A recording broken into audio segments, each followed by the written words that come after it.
Hi hello everyone welcome to YSTR vlogs. ఈరోజు మనము chicken wings కర్రీని ఏ విధంగా చేయాలో చూద్దాం. ముందుగా కావాల్సిన పదార్థాలు చికెన్ వింగ్స్ని అయితే తీసుకోవాలి. నేనైతే ఇక్కడ 1 కిలో తీసుకున్నాను. 2 table spoons of garlic ginger పేస్ట్ని తీసుకోవాలి. 1 టేబుల్ స్పూన్ ఆఫ్ పసుపుని తీసుకోవాలి. నెక్స్ట్ అదేవిధంగా garam masala 2 tablespoons, chicken masala 2 table స్పూన్స్ని తీసుకోవాలి.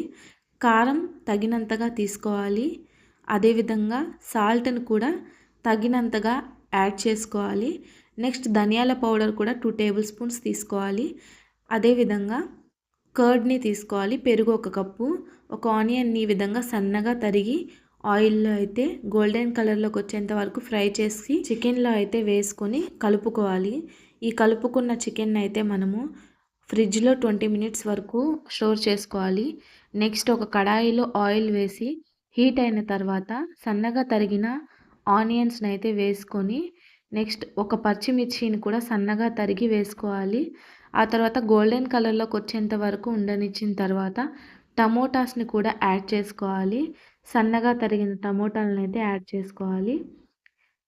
టమోటాస్, ఆనియన్స్ అన్నీ డీప్ ఫ్రై అయ్యేంత వరకు ఉండనిచ్చి ఆ తర్వాత ఫ్రిడ్జ్లో పెట్టుకున్న చికెన్ ఉంది కదా వింగ్స్వి, అవి ఇందులో వేసుకోవాలి.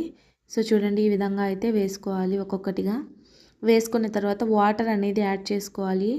1 గ్లాస్ ఆఫ్ వాటర్ అనేది యాడ్ చేయాలి. చూడండి, నేను ఇక్కడ 1 గ్లాస్ తీసుకొని సో ఈ వింగ్స్ యొక్క కడాయి ఉంది కదా దాంట్లో వేసి ఆ కలిపిన నీళ్ళని ఇందులో వేస్తున్నాను. 1 గ్లాస్ వేసిన తర్వాత ఈ విధంగా అయితే బాయిల్ చేసుకోవాలి. నెక్స్ట్ చూడండి, నేను ఇక్కడైతే కడాయిని చేంజ్ చేశాను, ఎందుకంటే నాకు అది ప్లేస్ సరిపోలేదు కర్రీకి. సో దానివల్ల నేను ఈ కడాయిలోకి మార్చి కర్రీ అనేది పెట్టాను. కర్రీ బాగా ఉడుకుతున్నప్పుడు సన్నగా తరిగిన కొత్తిమీరని అయితే వేసుకొని కలుపుకొని బాగా ఉడకనివ్వాలి. ఒకసారి లాస్ట్లో టేస్ట్ చూసుకొని సాల్ట్, కారము సరిపోయిందా లేదా అనేది చెక్ చేసుకొని మళ్ళీ కావాల్సి ఉంటే యాడ్ చేసుకోవాలి. చూడండి, మన కర్రీ అనేది రెడీ అయిపోయింది. Thank you for watching.